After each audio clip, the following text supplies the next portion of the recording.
Time to get started. Good morning, everyone.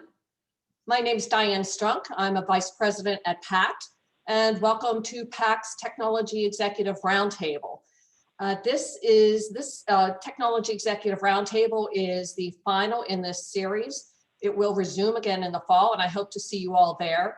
In the meantime, if you have any ideas, questions, or comments, thoughts about what we might focus our conversations on in the next 12 months, I would be very grateful to hear from you all. But in the meantime, well, again, I want you to enjoy the program, and it is intended to be an interactive program. So there are a few housekeeping rules that I want to share with you. So despite being interactive, I do ask you all to please stay on mute. Raise your hand through the chat box, and we will, not we, but our facilitator or moderator, excuse me, Kim Susko, the principal at RSM, will intercept your questions and pose them to the panel. After the program, we'll share a link to the virtual chat room, Remo. Very cool. You can connect with our speakers there, our sponsors, and others who are participating in this call today. And but before we go there, I do want to say that again, this is the fourth in the series of programs. None of these programs that PACT runs, we run about 40 throughout the course of the year. None of them would be possible without the generous support of our sponsors. So I do want to thank the Technology Executive Roundtable sponsors, Amatech, Boomi, Signity Technologies, Comcast Business, RSM, SAP, SEI, Slalom, and Vanguard. Again, they contributed greatly to the success of this program, pulling together speakers, content, and again, I want to thank them all very much for that contribution to this. With that all said, I'm going to turn the program over to Kim Susko, the principal of Management Consulting at RSM. She's going to take you through the conversation until about 9:35, and again, then we'll pick up the networking in the Remo room afterwards. So with that said, Kim, the baton is passed to you. Thank you, Diane.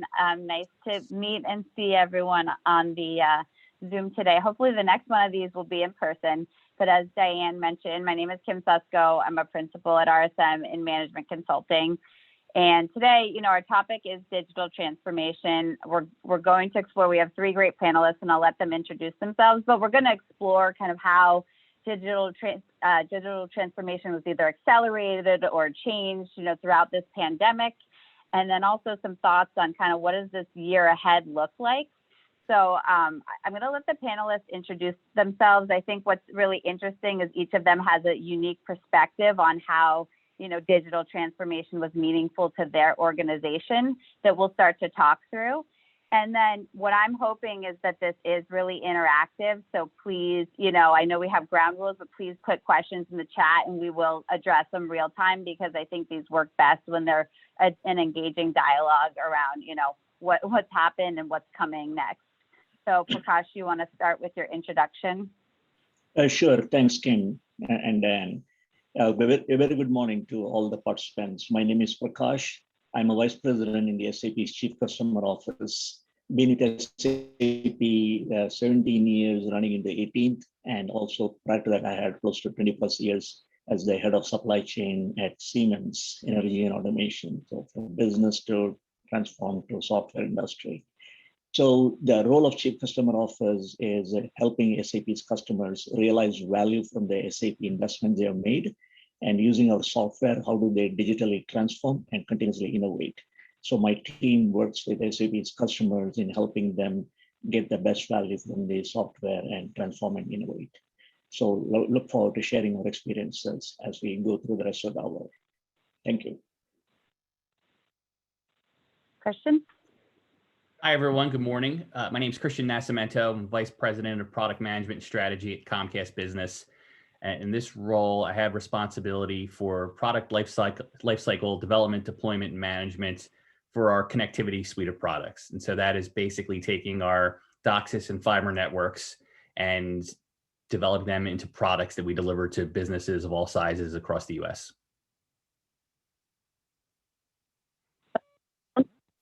Great. Thank you very much, Kim.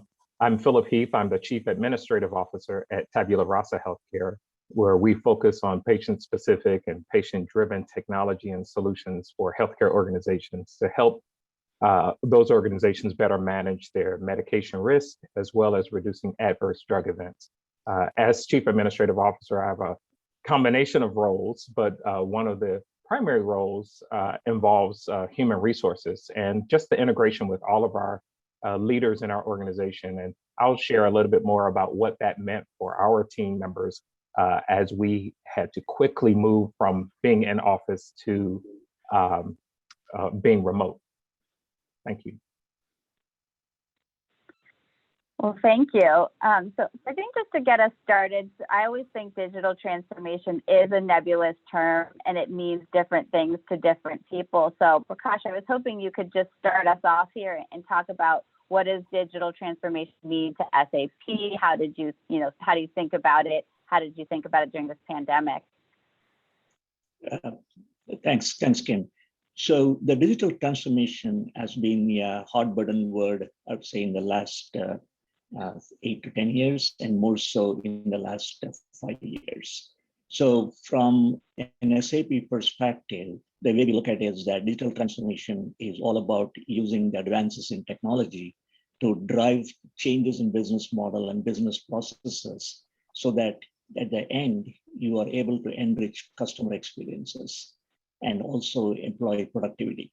So both combined, put together, you tend to gain a competitive advantage while you raise connectivity with your customers, improve the revenues, and also help to reduce costs through productivity gains. So it's all about helping customers and their customers relive and enrich their customer experience, all leading to consuming the technology at its best. So that's how we have looked at doing this from SAP side. And Philip, is that consistent with what you've seen, or how does Tabula Rasa think about it?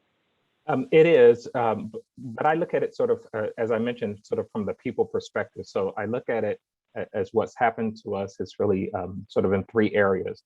One was definitely the workforce. The other was information security. And then the other was looking at how can we consolidate some of our licensing from our redundant offerings for our customers. What we found is that most of us were working, I would say the majority of us were working in the office, and we had to quickly assemble our team to be able to work in a mobile space. Fortunately, most of our solutions are hosted, and so we were able to quickly grab a laptop, head out the door. But with that, there were people who had not set up home offices, who needed additional monitors and docking stations. So we quickly got our team of about 1,500 people to be able to do that. I would like to brag and say literally overnight, but it wasn't overnight. It felt like it was overnight, but it was probably over several days and in some cases a few weeks. But the challenge we had is that we had 8 call centers. And so, how do you take a call center that's on site and now all of a sudden it becomes virtual? But we were able to do that successfully. We have had a number of acquisitions over the last 5 years, and that in itself created some consolidation issues because there were some legacy systems that needed to be consolidated or integrated with what we were doing. And so we found significant cost savings by doing that consolidation of those systems. And for our organization, it was moving into a fully integrated Microsoft suite, 365, Outlook, Teams, SharePoint. And then, as I think with everyone, we've seen the challenges with information security. There's so many more phishing scams and spamming and scamming and ransomware. And the interesting challenge is, when you're in the office, you sort of feel secure, safe, like there's this armor of protection from the corporate office or from the regular office. But when you're at home, it's a little bit different. And so we had to quickly put in place those appropriate systems to protect ourselves. Well, Christian, I think, hearing what Prakash and Philip said, how did Comcast deal with it? Were these challenges similar, different? Yeah, I think agree with everything that Prakash and Philip said. When I think about digital transformation, I really think about it as using the technology of today to really efficiently perform the tasks of yesterday, today, and tomorrow, right? So today we have near ubiquitous broadband. We have like what I like to call the appification of services. So, Philip mentioned, servers in the cloud. There's apps today that allow people to do just about any task, whether it's expense management or collaboration.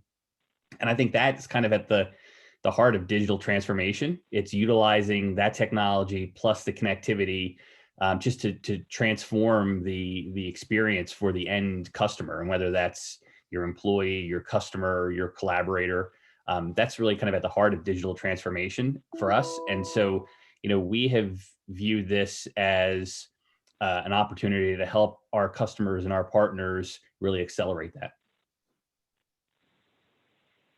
Well, thanks. It's so interesting that, you think about digital transformation and you think technology, but what I'm hearing from all of you is it's really about the people side, how our customers impacted, how our employees impacted.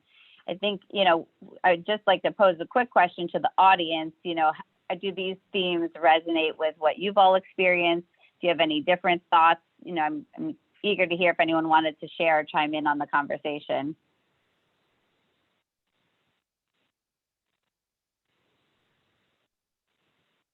All right, no takers. Well, we'll keep going, and then hopefully someone will chime in. So I think, if you don't mind, Christian, just to continue expanding on, with Comcast, did this pandemic change the way that you have thought about digital transformation, or is there anything, that you learned through it that, you might change going forward into the future? Yeah, Kim, it's a great question. I think that we spend a lot of time thinking about this, obviously, both as a massive employer and as a service provider. And I think the biggest thing for me out of the pandemic, the biggest impact was acceleration. We saw, and I think everybody agreed, we saw massive acceleration in digital transformation. And we didn't just see it in the places that you would expect, like some of the businesses that we all represent, organizations that we represent, but we also saw it, throughout all types of businesses, whether it was the Fortune 1000 enterprise or the local mom and pop. And so, we've heard tons of stories about our small businesses really enabling digital transformation by moving to, more of connected Wi-Fi and contactless ordering and contactless payment. And we've seen small businesses adopt technology at like a massively accelerated rate. And so, to me, the big learning was not just that we accelerated digital transformation, but how deeply that went and how it just went across all businesses. And really, my view is that is what's enabled the economy, at least the United States economy, to survive the pandemic. Because if this was 100 years ago and it was the previous pandemic, we didn't have connectivity and we couldn't continue to do transactions and services online or contactless or in the ways that we're able to do it today. And so I think digital transformation has really been, a lifesaver for the economy and for folks' livelihood. And I think, our perspective is that it's really important, and, we'll continue to focus on it, both, with our customers and making sure that we're deploying products that help them enable that. And then also for ourselves, making sure that we're using things like artificial intelligence and machine learning to continue to improve our network so that we're able to service our customers. So I think, digital transformation, from kind of back office, making sure the network's running, to front office, making sure it's a better experience for our customers and for our users, top of mind for everyone. Thank you for sharing it. And as you were typing, some of the audience, some of the audience chimed in. So thank you, Russ and Tammy and Rena. And a couple of comments came out that maybe we can explore a little bit further. So, one of the main comments was everybody kind of agrees that it's really about the people side. And then the other comment, that's customers, employees. And then the other comment was data is a huge piece. So maybe Prakash, could you talk a little bit about, how just customer experience and how SAP has been thinking about it and how, technology is really changing the interactions with the customer, just what your perspective is on that? Sure. So pre-pandemic, before the COVID-19 set in, the customer experience has been always making that in-person connection with your customers.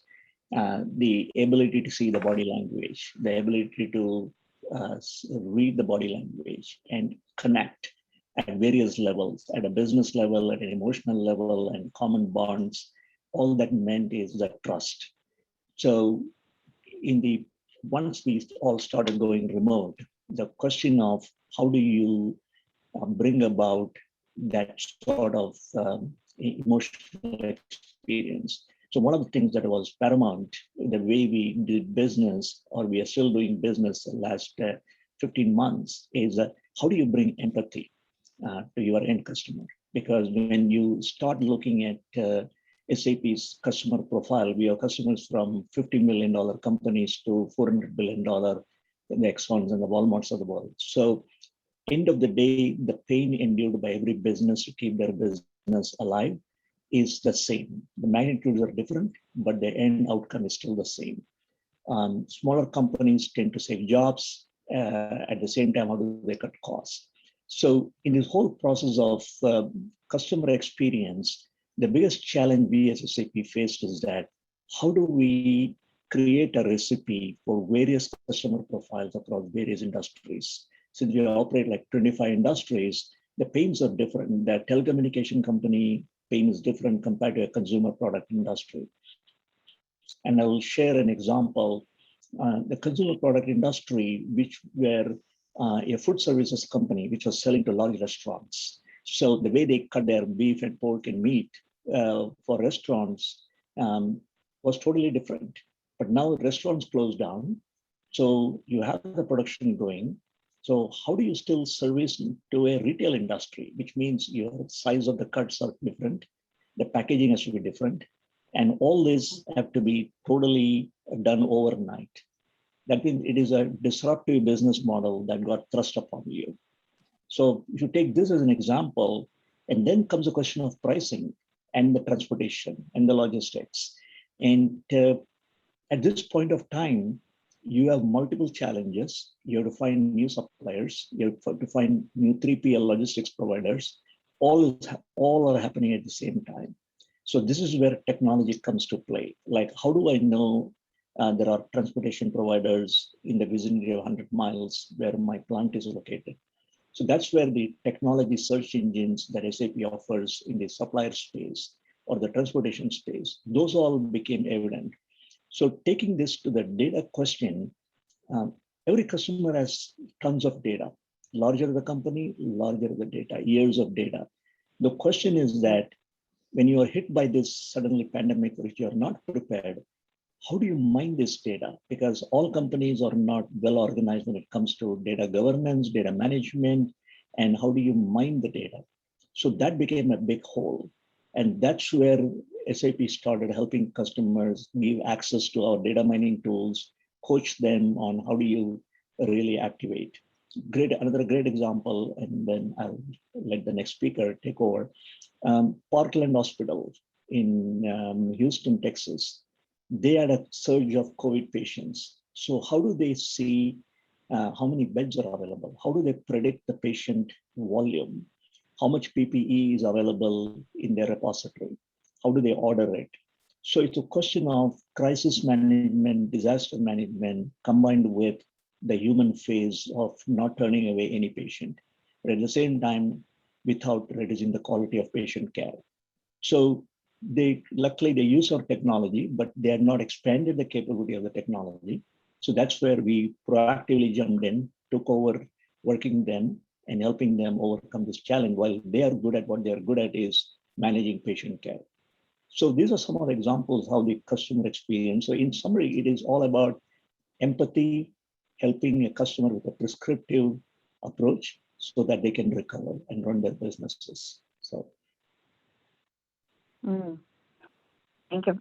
Thank you. I think the examples make it, more real. Thank you for sharing those. And Philip, I think Tabula Rasa has done some interesting things this past year around both customer experience and employee experience. To both of those, share what you guys have done. Yes, it's interesting what Prakash said as well. I want to comment on that, and then I'll talk a little bit about how we pivoted, if you will. It's interesting you talk about the importance of in-person connections and mining the data. And what we're seeing from our customers, I guess the operative word is analytics, but we like to say reports, because that's what people want to know. What's the call to action? How can I do the next thing? How can I take this information and demonstrate that we're still reaching our customers, or that our patients are receiving the information that they need? Or how do we know that we're being productive as an organization? It's interesting when I look at data on what happened 3 to 6 months during or at the beginning of the pandemic. Productivity soared, and then it seemed to sort of plateau. And I don't know if it was a combination of Zoom fatigue and a few other things that people were experiencing. I say Zoom fatigue, it could be Teams fatigue, but what people were experiencing. And then there was sort of this recharge, because I think that folks realized from the people perspective that, I guess I don't have to work 24/7. When you're at home, work means something different than when you're walking into an office or you're driving 40 minutes to the office. But what we realize is that even with our clients, those that we were so used to being face-to-face with were Zoom fatigued. They were tired of the meetings as well. And it's like, oh gosh, now they're calling us again. I've just been on meetings all day. So we tried to create something that we like to call the T21 experiences. Basically, it's Tabula Rasa 2021. And in that, it's a little bit different than your traditional virtual conference. We have created these virtual experiences where it's a combination of a book club, a lecture, and other types of demonstrations. It might be a music demonstration, it might be a cooking demonstration. But what it does, it links to whatever the client's issues are, humanizes it, and then we talk specifically about what their needs are. We've gotten pretty rave reviews around it. It feels and looks a little bit different than even a webinar. And so that's been something that we've thought about. As some of you may know, when you're dealing with, you're selling a SaaS model, people are used to technology and face-to-face interactions, and how is my product impacting others? And so that's been really important to us. And I think that the fact that we realized that we didn't have as many VPN licenses as we thought. And so that challenged us as well, because while there is a certain element of people in our organization who were already working remote, not everyone was. And so that really challenged us to think about, oh, well, we have to think about this, because again, it goes back to information security, it goes back to measuring productivity and measuring it so that it's not burdensome, or that it's not Big Brother watching you, but that we're all engaging, and this is how we measure it. I think there was a comment earlier in the chat, I may be pronouncing it wrong, but Lise says the pandemic drove the acceptance of digital technologies. And I really have to agree with that. I see so many people in our organization who would never have, other than a conference call, they would never have been visible on a video chat anywhere. And now it's, well, can we do video? And I'm thinking, oh, you? But that's something that's been really interesting to watch. Yeah, it is amazing, the adoption of video chat. I never would have thought myself I would have done it. Well, I do want to explore one more topic, and then maybe we'll look to the future and what does the future hold for us. But cybersecurity, you had mentioned it early on, Philip, and there's a lot of going on in the world with the Colonial Pipeline attack. So I'm just curious, this is kind of open to any of the panelists or audience, how have you thought about cybersecurity in this new virtual environment? And is there anything different that you've done from a cybersecurity perspective? Kim, I think Philip really touched on it earlier, maybe during his introduction when he talked about just the increased propensity to deal with phishing attacks and other cyber attacks. And I think, again, Phil put it really nicely that when you're in the office building, you feel protected. You feel like you don't really worry about cybersecurity because you feel like the company is taking care of that. What we've done now is we've distributed, vast majority or big chunk of the US workforce. And, I think everyone is kind of, proud of the fact that we've been able to do that so quickly, just comparatively. But, things sometimes get missed. And one of the things I think is not that it got missed, but, we're a little bit of, by necessity, we pushed, the distributed workforce out into their own. And so you felt, again, great point, like how many VPN licenses do we have, right? Like, why is that important? Because now everybody's working remote versus just one group that we've sent remote, for strategic reasons. You're also dealing with a home network that your employee has set up who wasn't necessarily thinking about corporate security when they did that. And so for me, like, security has become really top of mind, not just because of what's happening in the news, which is a whole different conversation we could have, but just because if we're gonna distribute our workforce like this, and I know we'll talk about the future in a little bit, and maybe the workforce will look even more distributed in the future.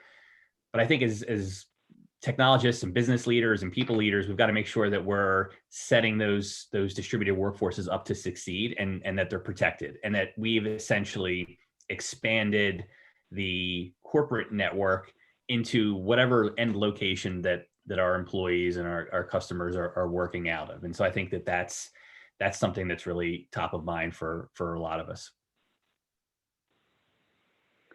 Anyone else want to comment on security and thoughts around that?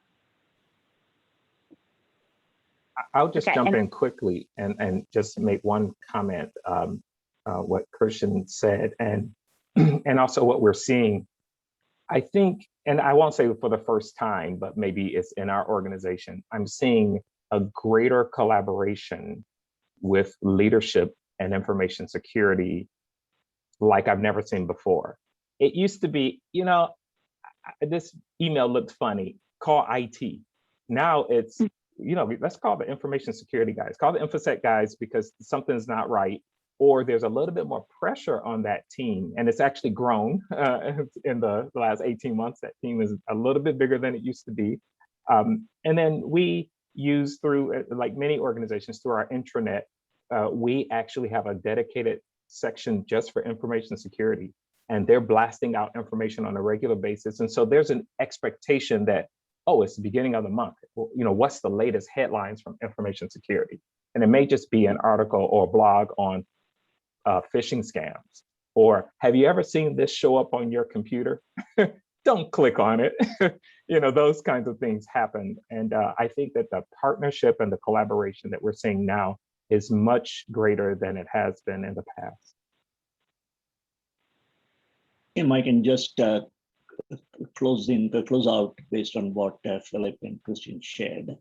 The important point takeaway is that the feeling of comfort within the four walls of your enterprise, when you go into an office, you for once worry saying that, am I being hacked? And also the technology that goes behind it that Christian touched upon.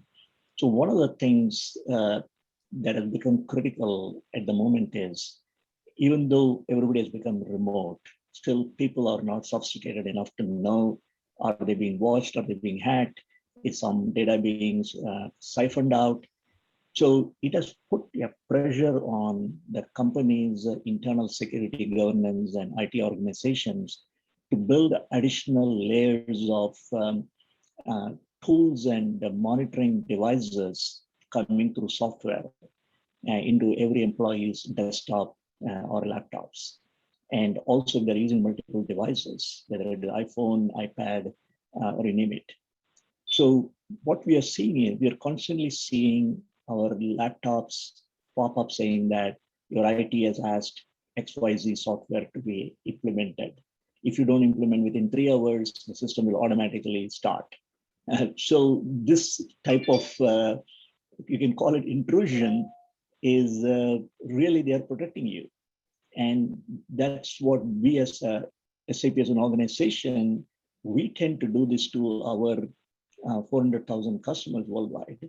And so the concept of enterprise support, which was originally seen more as an application support, has extended into governance security type of support, because customers are busy doing business and they shouldn't be worrying, and their IT departments are have got other challenges that Philip alluded to, like how do they keep their laptops in sync, how do they connect, do they have VPN issues?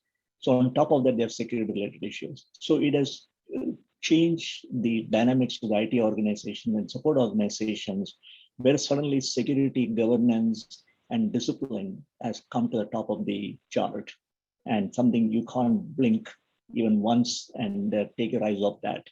So those are some of the new realities we all are facing. Well, you guys all brought up, and I've heard from, I think all of you, you talked about the IT organization and how it's, changed a little bit throughout this. But maybe since we do have IT leaders on the phone, you can talk about what you're seeing as the role of the IT leader. How has it changed? What should, IT leaders be thinking about going into the future? Christian, maybe you want to start us off. Yeah, I think my opinion is that the role of the IT leader has, I don't know that it's changed, but it's become more prominent and it's become much more of a partner, right? I've seen lots of examples of CIOs or CTOs partnering with chief people officers or human resource officers, because it's not just about, how do you deliver technology to the building, right? Now it's about how do we deliver the right technology or technologies to a distributed workforce, and how does the IT leaders help ensure that we not only connect our employees, but we give them a great personal and professional experience while they're servicing the business and our customers and our clients. And Prakash said, and I love when he talked about empathy, because I think, you're seeing now more IT leaders, not that they weren't before, but leading with empathy, right? Thinking about what is the end result of these technology decisions that we make on somebody that has joined our organization during this pandemic and they've never set foot in the office. And so I think that, again, we'll see where everything lands. It feels like we're coming out of this, and I think we'll convert to the next normal. And I think that the role of the IT leader has kind of, if not transformed, it's definitely become more prominent and it's thought about in different ways. And I think that will continue. And I think that's a very good thing. Other thoughts from the panelists? Okay. Well, audience, please feel free. If there's any topics you really want us to touch on, feel free to bring it up or throw it in the chat. But I do want to, pivot to talking about the future. And here, Philip, maybe you could start us off. What do you think your return to work might look like? Thank you for that question. Well, it looks like it's going to be Monday, June 7th. We're starting phase 1, and we are doing it in phases, even though because we have about 16 or 17 locations nationwide, and so we thought that instead of just saying it's 100% June 7th, it's not going to look like that. It's really more like 30% based on the capacity level in each location beginning June 7th. And then by the time we get to, I would say, near the end of summer, August, September, it'll increase to about 60%. And then as we move in the past September, we would expect those that have been identified as people who work in an office setting will be back. What we have learned in the process is that there are several disciplines and departments that really don't need to be in the office. So we're rethinking our lease agreements. We're reducing our footprint. And it's a little bit of a challenge for some people, because we do have some people who thrive in an office setting. And then we have other people who actually are thriving in their home setting. But we're creating new office norms, new rules. It actually has impacted our culture. Unfortunately, I think we have a good culture here, but it's challenged us to think a little differently. And I think the biggest challenge will be helping others to understand why they're coming back into the office and others will be remaining in a remote setting. We have heard people say, well, I don't understand why the folks in product engineering aren't coming into the office. Well, because they're not touching the client the way you are, and sales folks are pretty easy to make them remote because they're on the road most of the times anyway. But that's something that is really challenging, and we're exploring all that. I think that the return won't be as quick digitally as going out. And what I mean by that is, it's not like there's going to be a long line of people with their laptops saying, hey, I'm back. I think it'll be more about how do we allow them to have some hybrid days. We're looking at, we're not saying everybody's coming. When I say 30% is coming back, it's really more about their schedule being at 30%. So they may be in the office 1 to 2 days as we psychologically re-enter this workplace. I was calling it return to work, and someone reminded me very nicely, well, Philip, we haven't stopped working. We're returning to the office. We've been working. And I thought, you do have a point there, and I have to think through that. So that's been our experience. Prakash, what about SAP? What are you guys thinking? Yeah, so it has been an ongoing discussion. SAP management and our global HR organizations have been having through pulse surveys. So a recent pulse survey demonstrated that really how many people want to come back to work. So there was interestingly, not a massive number of percentage of people really wanted to come back into an office setting, but it did show up a certain percentage in, let's say, the lower 20s. But every employee said, give me the flexibility to at least be in the office once every week or twice a week.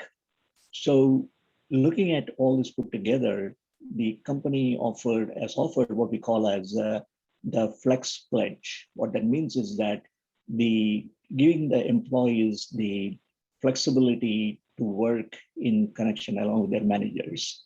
So, but when it comes to, like Philip said, when it comes to salespeople, they love to go out. They feel that, okay, the hooks on my back has come off, so I'm taking the next flight. Or these folks even went when at the peak of pandemic, they drove their cars and tried to see whether the customer door is open. So, so in order to handle this, the Flex Pledge, companies trying to organize the workspaces.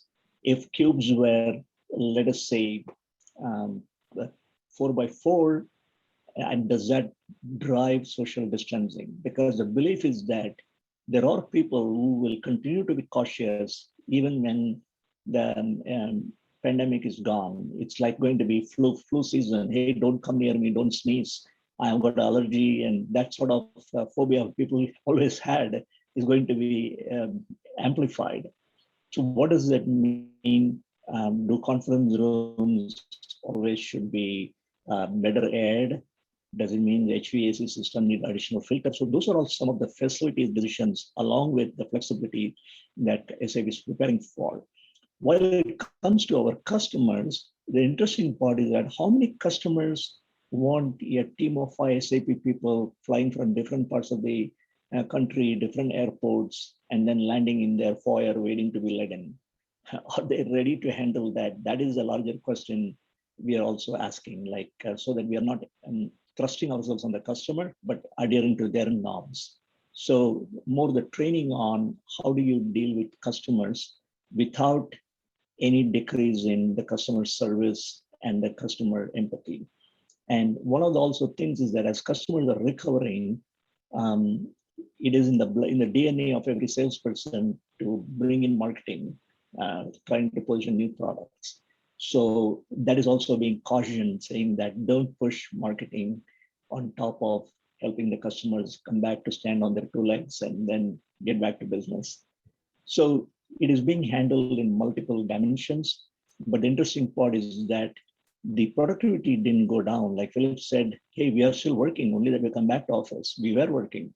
So that resonates very well because if you see the numbers, top line, bottom line numbers, during the pandemic, business was running very well.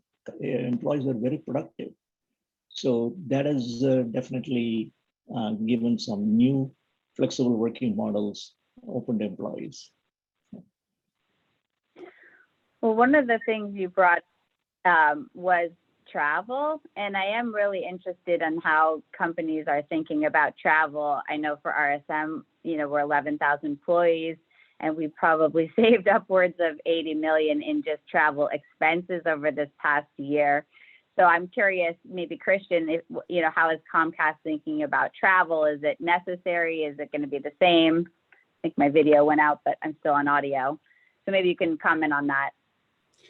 Yeah, I think that, I think Philip called out the comment from, I think, Lise in the chat that people that would never do webinars now do it on video, right? And I think that's like a key point is that as video conferencing and video collaboration has become more accepted, I would imagine that we'll likely see less of a need for travel for certain areas. Certainly sales wants to get out and meet with customers. There's always going to be a need for in-person collaboration. So I think it's going to be a balance. I think that we're going to get back to normal at some point. And I think, to Philip's point, like we haven't stopped working, but we've been working in a different environment. This was like forced distributed workforce, forced remote working. And so like, it's not surprising that we've seen ebbs and flows on just where people's minds are because they just don't know how to react and they didn't know how long this was going to last. And now I think that everybody basically sees a light at the end of the tunnel and we can kind of rationalize around what the next normal looks like. And so I think that it'll be a lot of what we were used to. So there will be travel for certain groups, but I think that will be augmented with a flexibility that will use technology. And I loved Russ's comment in the chat. It's not just technology for technology's sake. It's technology with empathy and technology to solve, end user problems. And so my guess is that there will be travel, but there may be less of it because we're able to do some more things collaborating, online and via tools, and it'll all kind of work itself out. Philip or Prakash, any thoughts? That one of the things I wonder about, maybe I'll just throw this out there, is like if part of a team is in person and part of the team is virtual, is that going to work? I don't know if you guys have started thinking through some of that, type of stuff. Curious. That is a good question. So one of the guiding principles that has come in slowly to a sort of a best practice is that which customer you visit, how often, the frequency of visits. If you know the relationship with a customer, the trusted relationship, then earlier if you were making 10 visits in a year to this one customer, is 10 still required? Can you cut it down to 5? And then instead save that 5 to another customer who you feel needs more attention. So the ability to judge who you are visiting and how often, that is one guideline. The second is, if earlier 5 people showed up, and one of the things was when we do demos, product demos, software demos, it is great to be in person, fearing that the technology will break. The most important punchline, I wanted to show the demo, damn thing froze. I couldn't drive home my point. So the question is that with the technology backbone sort of tested in the worst of scenarios, the confidence level is building. So the person who is making the sale was to build the bond, the relationship, and his or her other person, these 2 are the minimum people required versus the rest of them can be remote. So there is a judgment required there. The last important thing is the remote working has exposed a great opportunity, the flexibility to handle more customers in a given day through video conferencing. And that is number one. Number two, In earlier workshops, when we saw 20 people inside a conference room where we are conducting a workshop, today with remote, we are seeing 80 people join the workshop from different parts of the world, because people have flexibility and people don't have to travel. They don't have to clear the calendars. They just have to need a meeting invite in advance and they show up. And because of the comfort of talking and interacting in video platforms, more people are participating. So the productivity has tremendously increased that in a given day, we are interacting with more customers rather than spending time waiting in an airport or inside a plane. So those are some of the new norms that are evolving. So I'm sure more and more best practices, lessons learned is going to show up. Yeah, if I can add Yeah. a few things to that quickly. It's a great point on more people being able to participate. And actually, if we think about our organizations, and I'm looking at an internal lens now, you have the opportunity to expose more people to ideas, senior leadership, whatever. Whereas, you know, if you have a conference room built for 10, you maybe don't want to have 12 or 15 people in there. But if part of it is via Teams or Zoom or whatever platform, you know, there is the ability to have more junior folks in the room to at least hear ideas and get exposed to folks. And so I think that could be a very good thing from a professional development and career development. You can expose, you know, different types of people to senior leadership and different ideas. So I think that's a benefit. And then even, you know, it's a great example. Yesterday, I had a meeting that was half in person and half remote. And so it is two things that I took away. One is, you know, I think that we were conscientious about making sure, for example, the folks that were in the room were in front of the camera so they could be seen. And so we took into consideration, you know, the remote aspect more than maybe we would have before. And second, it was just funny how quickly you fall back into when you're physically in the room, almost you have to remind yourself that there's people on the screen.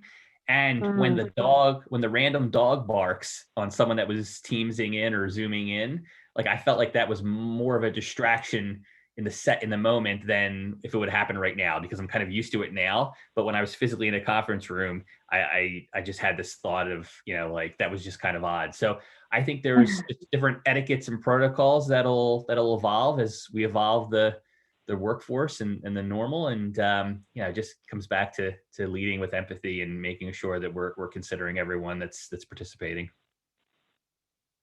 I would agree. I think both Christian and Prakash hit on so many things that I would just echo.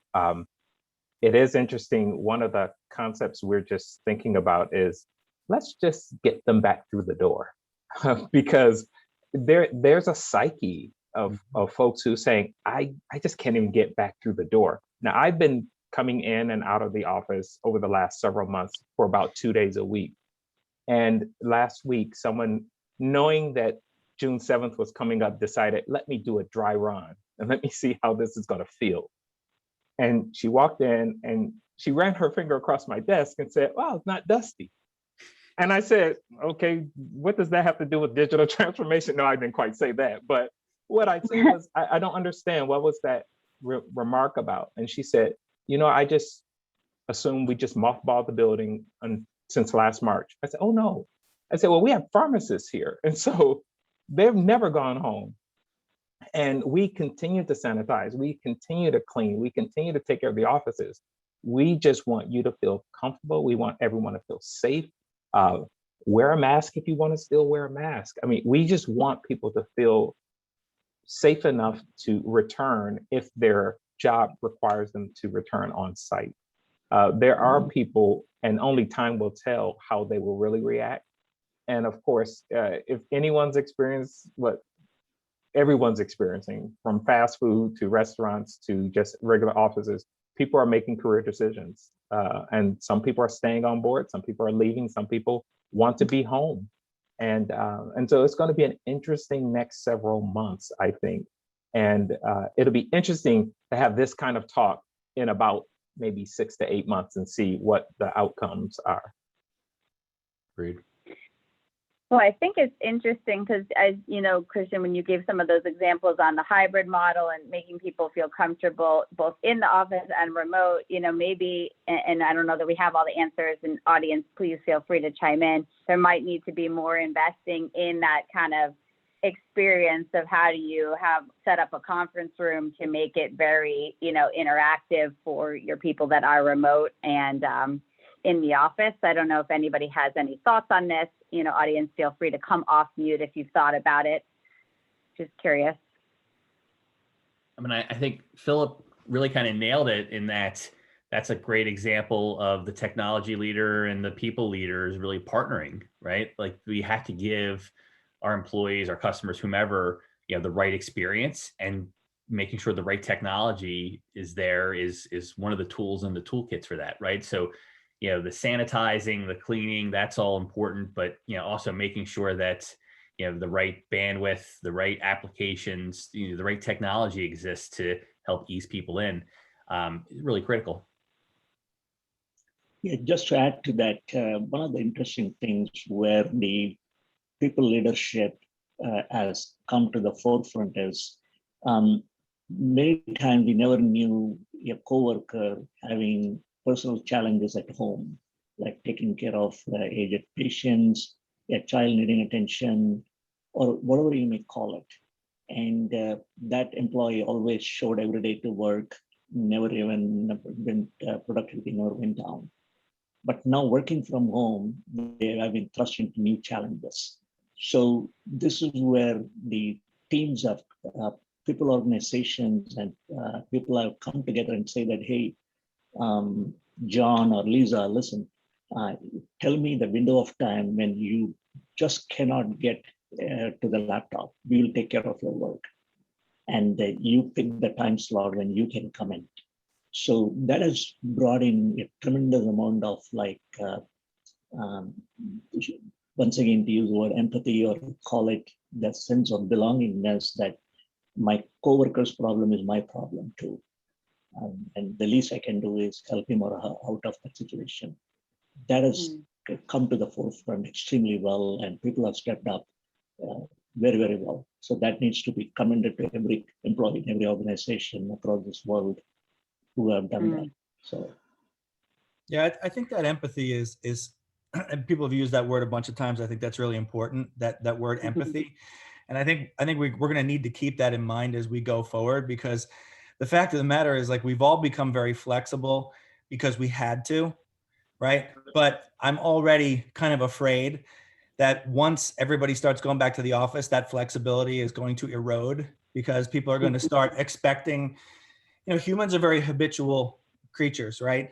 Right now, we're in the habit for the last year of working from home and being flexible and letting people dial in and all this other kind of thing. When that is not necessary, I am afraid that humans are going to get back in the habit of what it was like before, which is why a lot of times when people say, what's it going to be like in the future? There's a cynical part of me that says, I'll tell you what it's going to be like, exactly what it was like in the past. Because once we get used to that again, that's going to be what people start demanding and requiring and assuming, right? So I love that we're talking about a future that may be different and may be more hybrid, but we're going to have to be really deliberate and really intentional about that, or it's going to go back to where it was. And one of the things that's really important is we had some employees that made me really think about that. Some folks who said, I have, I'm neuroatypical, or I'm very introverted, and I always had a lot of difficulty with some of the standard office procedures that have been around for years. And right now I'm more comfortable and I'm more productive and I feel better than I ever have. And I hope that as it's get back to the office time, that we don't lose all of that ground that we gained for the different kinds of folks that are part of our employee base, right? So we should have been thinking like that all along, but hopefully we maintain going forward an empathy towards all of the different folks, all of the different ways in which people show up, like you said, all of their different home lives and responsibilities and things like that. And hopefully we really do dig in to making it a more equitable place going forward as we come back. And I think it's going to require deliberate work to hold ourselves accountable to that, so that we don't slide back. there's one other thing to think about too, and it's related to what Rush just said, but almost on the other end of the spectrum, which is, I mean, I could ask for a show of hands of how many people have worked more hours during all of this. I mean, I know personally, like I've had people say to me, "You mind if we do this call at 7:30 tonight?" Which no one had ever asked me in 15 years at Comcast and dealing with the West Division. No one had ever asked me that before. But I think, you know, there's more than one example of that. And so work has really, we're more attuned to what our colleagues are going through and our customers are going through, but work has definitely expanded and it's taking up more of the day. And I think there's benefits to organizations because the productivity of someone working from 8 to 6 instead of commuting from 8 to 9 and 5 to 6 is there. But I think that, you know, in a lot of cases, work is encroached on personal lives. And so that's going to be an interesting aspect to manage as we return to office, to kind of paraphrase Philip. It's going to be not just having empathy for folks that are more productive or more comfortable, you know, working remotely, but like, how do we ensure there's equity around, you know, the amount of work and effort that employees are putting in? It's going to be a tricky balance. Yeah, this is Tammy, and everything that everyone has said is, you know, spot on. But one of the things that I don't hear quite as much, and I think it's why we're getting calls from companies, pretty large companies, is because employees and people in general have started to be more in tune with their health. Their health is really important. And so while it's great that you have collaboration of the CIOs and the CTOs and even bringing in the CHROs, you know, which is really, really important, it's imperative to have a program that combines all of that. And, you know, having something that is comprehensive, that people can really buy into, that's going to give them a combination of those digital, social, and human experiences is key. And we have to look at the social determinants of health of our employees because it impacts everyone. Everybody is different and everybody is different, which is what we say all the time.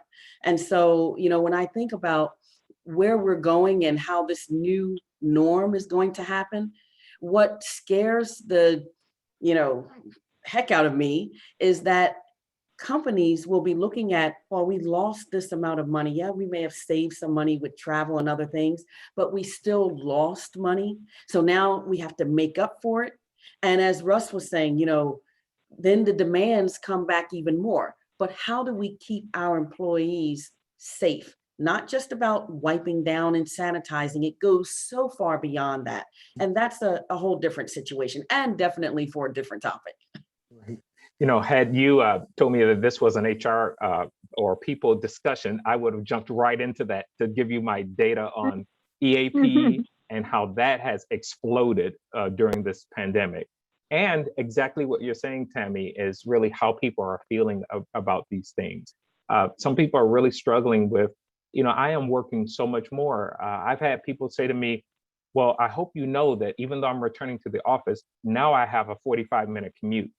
My commute was 6 minutes, you know, and so we're serious about that. We're trying to understand what that means to people, what those things are. And I know that, you know, as our focus has been around the digital world, but, you know, even in the digital world, you need people to execute what you're trying to do. And so there's so many elements on the people side that you're exactly right. I've heard so many people say, gosh, you know, I've gotten healthier, I've lost weight, I've discovered that I needed to do X, Y, and Z. I'm walking more, I'm just being with the family is half the battle of just, it's healthy, where, you know, you would dash to the nursery and daycare and dash to a school event and dash home. Well, now you can actually stop, go to that event. Well, when it starts back up, some events haven't all started back up, but we do need to think differently on that approach going forward. And Russ, you really hit it spot on when you said we have to be intentional. And that means that all of us in our roles as leaders and in our roles, whether we manage up or manage across, we have to talk about being intentional in this, because if not, I think we're just going to be seeing this again. And, you know, I'm not in a global organization yet, but I've been teasing my sister who works for a global organization, and I said, I think the Americans got a taste of what Europe's vacations are like, and now we want that for our lifestyle. But they're healthier and happier, and it's really okay. We just have to figure out how to do it and still be productive and successful in our work lives as well. Work is a means to an end. It's not the end of the means. So. Well, I wish I was one of the people that lost weight. Unfortunately, I was probably the opposite. But I think we are at the end. Is there any closing thoughts anyone wanted to share? Otherwise, I'm going to pass it over to Diane, and we have some networking coming up. But I think this was a great panel. I really appreciate everyone's thoughts. I appreciate the audience participation as well. It definitely makes for a more meaningful dialogue.